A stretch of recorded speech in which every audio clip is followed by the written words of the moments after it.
এখান থেকে সরেন। আসসালামু আলাইকুম ওয়া রাহমাতুল্লাহি ওয়া বারাকাতুহু।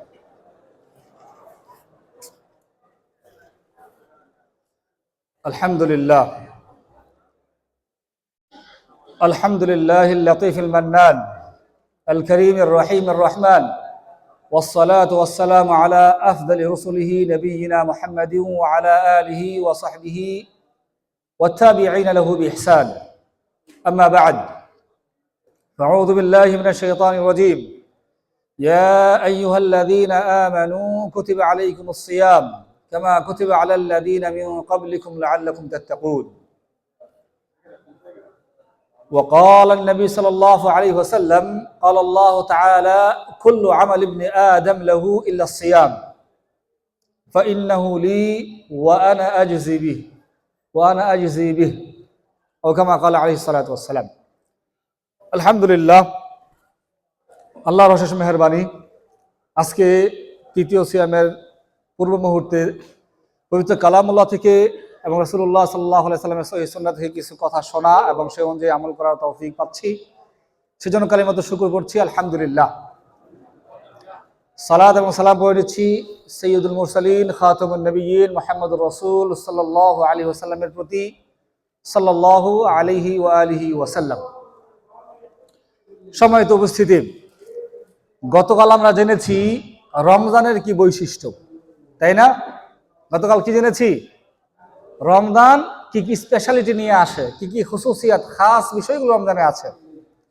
তো সেই খাস বিষয়গুলোর মধ্যে একটি হচ্ছে এই রমজানে আমরা সিয়াম পালন করি, তাই না? এটা তো সবচেয়ে বড় স্পেশালিটি, তাই না? রমজান মাসকে যদি আমরা স্পেশাল করতে চাই তাহলে সিয়াম ছাড়া স্পেশাল করার সুযোগ আছে? নিঃসন্দেহে সর্বাগ্রে কি রাখতে হবে? সিয়ামকে রাখতে হবে। তারপরে কোরআন নাজিল, কোরআন তেলাওয়াত, ইবাদত, বন্দেগী সবকিছু এর সাথে আসবে। কারণ ইসলামের যে রুকুনগুলো আছে সেই রুকুনগুলোর একটা কি? সিয়াম, তাই না? শাহরু রমাদানের, রমজান মাসের সিয়াম পালন করা। তো আজকের আলোচনায় আমরা জানার চেষ্টা করব সিয়ামের কি ফজিলত, অর্থাৎ ফাজাইলুস সিয়াম, সিয়ামের কি ফজিলত আছে, সিয়ামের কি প্রয়োজনীয়তা আছে, বা সিয়াম আমাদের জন্য কি বয়ে নিয়ে আসে, সে বিষয়গুলো জানার চেষ্টা করব। প্রথমত আমরা যদি রোজার ব্যাপারে ঘাটতে যাই, রোজার ব্যাপারে জানতে চাই, তাহলে দেখতে পাবো আন্নাল্লাহ কাতাবাহু আলা জামিউল উমামি ওয়া ফারাদাহু আলাইহিম।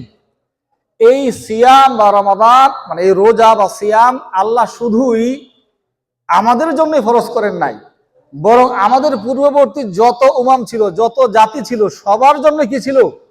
রোজা ছিল, ফরজ করেছিল, রোজা ফরজ ছিল। কিভাবে জানতে পারি? আল্লাহ রাব্বুল আলামিন সূরাতুল বাকারার 183 নম্বর আয়াতে বলছেন, ইয়া আইয়ুহাল্লাযীনা আমানু কুতিবা আলাইকুমুস সিয়াম কামা কুতিবা আলাল্লাযীনা মিন ক্বাবলিকুম। উল্লেখিত আয়াতে আল্লাহ রাব্বুল আলামিন আমাদের জানাচ্ছেন যে এই সিয়াম শুধু তোমাদের জন্য না, বরং তোমাদের পূর্ববর্তী যারা ছিল তাদের জন্য কি ছিল? সিয়াম ফরজ ছিল, সিয়ামকে আমি অবধারিত করেছি। তাহলে এই যে আল্লাহ রাব্বুল আলামিন এখানে শুধুই আমাদের জন্য না, বরং অপরদের জন্য সিয়াম ফরজ রেখেছেন, সিয়াম আবশ্যক করে দিয়েছেন। এটা দ্বারা বোঝা যায় রোজা বা সিয়ামের গুরুত্ব কতটুকু। কারণ যেই জিনিসটা সবচেয়ে বেশি গুরুত্ব, সেই জিনিসটা কি তত অধিক কিংবা তত বেশি আকার কি করা হয়? বিধান দেওয়া হয় বা করতে বলা হয়। ঠিক তেমনি ভাবে অনেক ইবাদত যেগুলো আমরা হয়তো পূর্বযুগের উম্মতদের বা পূর্বযুগের নবীদের যারা অনুসারী ছিল তাদের মাঝে ছিল, কিন্তু আমাদের মাঝে এখন আর নাই। কিন্তু সিয়াম এমন একটি ইবাদত, এমন একটি গুরুত্বপূর্ণ ইবাদত, এটা শুধুই আমাদের জন্য নয়, বরং পূর্বের যে জাতি ছিল, পূর্বের যারা উমাম ছিল, পূর্বের নবী রাসূলদের যারা অনুসারী ছিল, তাদের জন্য কিন্তু সিয়াম কি ছিল? আবশ্যক ছিল। অনুরূপভাবে আল্লাহ রাব্বুল আলামিন এই সিয়ামকে অন্য সকল আমলগুলো থেকে পার্থক্য করেছেন, স্পেশালি আল্লাহ রাব্বুল আলামিন এটার জাযা দিবেন বলে। অর্থাৎ অনেক ইবাদত আমরা করে থাকি, কোথাও আল্লাহ রাব্বুল আলামিন বলেন নাই যে কুল্লু আমাল ইবনু আদম লাহু ইল্লা সিয়াম। আল্লাহ বলে দিচ্ছেন, হাদিসে কুদসিতে রাসূল বলছেন, আল্লাহ বলছেন যে কুল্লু আমাল ইবনু আদম লাহু ইল্লা সিয়াম। বনি আদম যত আমল করে, যত ইবাদত বন্দেগী করে, সবকিছুই তার জন্য, তবে সিয়াম ছাড়া। যেটা গত আলোচনায় আমরা বলেছি যে সিয়াম কখনো লোক দেখানো হতে পারে না, সিয়াম কখনো কাউকে সন্তুষ্টের জন্য হতে পারে না, আল্লাহকে সন্তুষ্ট করা ছাড়া। আর এজন্য আল্লাহ বলছেন ফাইন্নাহু লি ওয়া আনা আজজি বিহ। আর এজন্যই যেহেতু সিয়ামটা তোমরা আমার জন্য করছো, এর প্রতিদান আমি নিজে দিব, নিজের হাতে দিব। সুবহানাল্লাহ। অন্য কোনো ইবাদতের ক্ষেত্রে আল্লাহ এমনটা বলেন নাই যে আমি নিজের হাতে কি করব, এর প্রতিদান দিব। তাহলে এখান থেকেও স্পষ্ট হয় সিয়াম কতটা গুরুত্বপূর্ণ। অনুরূপভাবে অন্য হাদিসে এমন অন্য রিওয়ায়াতে এসেছে, কুল্লু আমাল ইবনে আদম ইউদাআফুল হাসানাতু আশরু আমসালিহা ইলা 700 দি'ফিন। সাধারণত কোনো ভালো কাজ 10 গুণ থেকে 700 গুণ পর্যন্ত বৃদ্ধি পায়, কিন্তু বনি আদম যখন সওম রাখে, এই সওম ছাড়া, কারণ সওমটা সে আমার জন্যই করে আর আমি সেটার কি করব, প্রতিদান দিব। কি কারণে? কারণ সে ইয়াদাউ শাহওয়াতাহু ওয়া তুআমাহু মিন আজলি, সে তার খাবার এবং প্রবৃত্তি, তার লালসা, কামনা বাসনাকে দমিয়ে রাখে, পরিত্যাগ করে শুধু আমাকে সন্তুষ্টের জন্য। তাহলে এই আয়াত থেকেও বোঝা যায় যে আল্লাহ সাধারণত দেখেন, যেই কাজ যত স্পেশাল সেই কাজের পুরস্কারও বেশি, ঠিক কিনা? যেই কাজে কষ্ট বেশি সেই কাজের বেতনও বেশি, তাই না? যেই কাজে যত রিস্ক বেশি সেই কাজে মুনাফাও বেশি। ঠিক তেমনি ভাবে আল্লাহ রাব্বুল আলামিন সিয়ামের প্রতিদান আপনাকে নিজের হাতে দিবেন, এই স্পেশালিটি থেকে বোঝা যায় সিয়াম কতটা গুরুত্বপূর্ণ আমাদের জন্য। অনুরূপভাবে, কেননা এই সিয়ামটা আল্লাহ এবং বান্দার মাঝে, মানে খালেক এবং মাখলুকের মাঝে একটা গোপন সম্পর্ক তৈরি করে।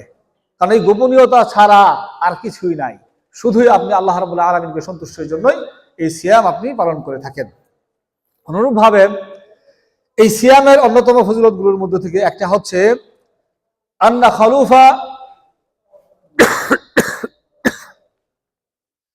খালুফা ফামিস সাইমি আতয়াবু ইনদাল্লাহি মিন রাইহাতিল মিস্ক। এই যে সারাদিন না খাবারের কারণে, খাবার গ্রহণ না করার কারণে মুখ থেকে এক ধরনের গন্ধ আসে, তাই না? এই গন্ধটা আল্লাহ রাব্বুল আলামিনের কাছে মিসকে আম্বরের চাইতেও কি অনেক বেশি প্রিয়। এখান থেকেও প্রমাণ পাওয়া যায় যে সিয়াম আল্লাহ রাব্বুল আলামিনের কাছে, কিংবা সায়েম তারা আল্লাহ রাব্বুল আলামিনের কাছে কতটা প্রিয়। যেমন বুখারী মুসলিমের হাদিস, রাসূল সাল্লাল্লাহু আলাইহি ওয়াসাল্লাম বলছেন, ওয়াল্লাযী নাফসি বিয়াদিহি, যার হাতে আমার নফস, সেই সত্তার কসম, লা খালুফু ফামিস সাইমি আতয়াবু ইনদাল্লাহি তাআলা মিন রিহিল মিস্ক। এই রোজাদারের যে মুখের গন্ধ আছে, সারাদিন না খাওয়ার কারণে যে গন্ধ হয়, সেই গন্ধটা, সেই ঘ্রাণটা আল্লাহ রাব্বুল আলামিনের কাছে মিসকে আম্বরের চাইতেও অনেক সুঘ্রাণ, অনেক প্রিয়। সুবহানাল্লাহ।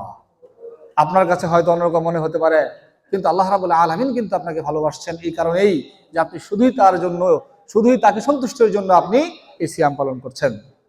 অনুরূপভাবে এই সিয়ামের ফজিলত যদি আমরা বলতে চাই, তাহলে এই হাদিস বলতেই হবে, যে হাদিসটি রাসূল সাল্লাল্লাহু আলাইহি ওয়াসাল্লাম বলছেন, আবু হুরায়রার হাদিস, মান সামা রমাদান ঈমানান ওয়া ইহতিসাবা গুফিরা লাহু মা তাকাদ্দামা মিন যামবিহি। সিয়ামের অন্যতম ফজিলতগুলোর একটি হচ্ছে, আপনি যদি সিয়াম রাখেন নিয়তের আশায়, মানে সওয়াবের আশায় এবং ঈমান সহকারে, তাহলে রাসূল বলছেন, গুফিরা লাহু মা তাকাদ্দামা মিন যামবিহি, আপনার পূর্বের যত গুনাহ আছে, ছোটখাটো গুনাহগুলো আল্লাহ রাব্বুল আলামিন কিন্তু এই সিয়ামের কারণে মাফ করে দিবেন। অনুরূপভাবে এই যে এই সিয়াম আপনি রাখতেছেন, এই সিয়ামের কারণে আপনার জন্য আল্লাহ সুবহানাহু ওয়া তাআলা জান্নাতে স্পেশাল একটি দরজা রাখবেন, যে স্পেশাল দরজা দিয়ে শুধু আপনি সায়েম, অর্থাৎ যারা রোজাদার, তারাই প্রবেশ করবেন। রাসূল সাল্লাল্লাহু আলাইহি সাল্লাম বলছেন, ইন্না ফিল জান্নাতি বাবা, জান্নাতে একটা দরজা থাকবে, ইকালু লাহুর রায়্যান, যার নাম হলো রায়্যান। জান্নাতে রায়্যান নামক একটি দরজা থাকবে। এই রায়্যান নামক দরজা দিয়ে কে প্রবেশ করবে? ইয়াদখুলু মিনহু সাইমুনা ইয়াওমাল কিয়ামাহ, কিয়ামতের দিন ওই দরজা দিয়ে শুধু এক শ্রেণীর মানুষই প্রবেশ করবে। তারা কারা? আস-সাইমুন। এই যে আজকে যারা আপনারা রোজা রেখে ইফতারের জন্য বসে আছেন, আপনাদের মতো যারা সায়েম, তারাই কিন্তু সেই দরজা দিয়ে প্রবেশ করবে।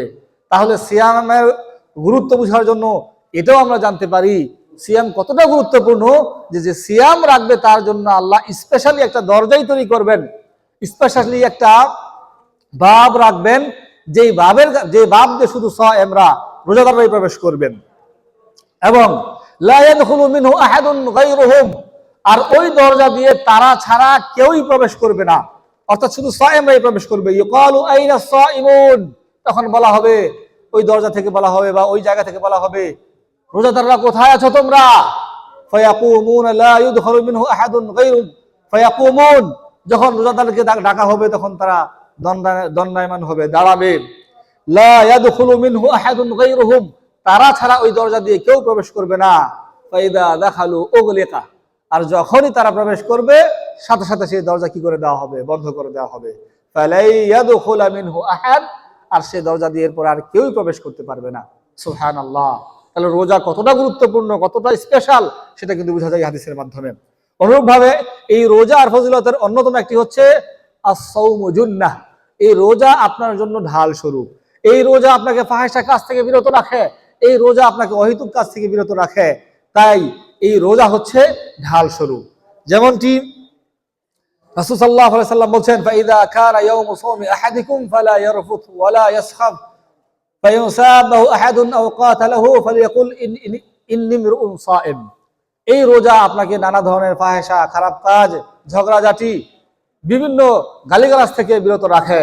আর যখন কেউ আপনাকে এমন করবে, আপনার সাথে ঝগড়াঝাটি করতে চাবে, তখন আপনি ওই ব্যক্তিকে বলবেন ইন্নী ইমরুউন সাইম, আমি তো রোজাদার, অর্থাৎ আমার সাথে এই কাজটা তোমরা করো না, আমার সাথে এই বিষয়টা করো না। তাই দিনী ভাই বন্ধুগণ, এই রোজার যে ফজিলত আমরা শুনলাম, রোজার যেই ফাজাইল শুনলাম, আল্লাহ রাব্বুল আলামিন সেই ফজিলত বুঝে আমাদের ইবাদত করার, রোজায় আরো মনোযোগী হওয়ার তৌফিক দান করুন। আমিন। হাদা মা ইনদি ওয়াল ইলমু ইনদাল্লাহ, আল্লাহু তাআলা আ'লামু বিস-সাওয়াব, ওয়া সাল্লাল্লাহু আলা নাবিয়িনা মুহাম্মদ।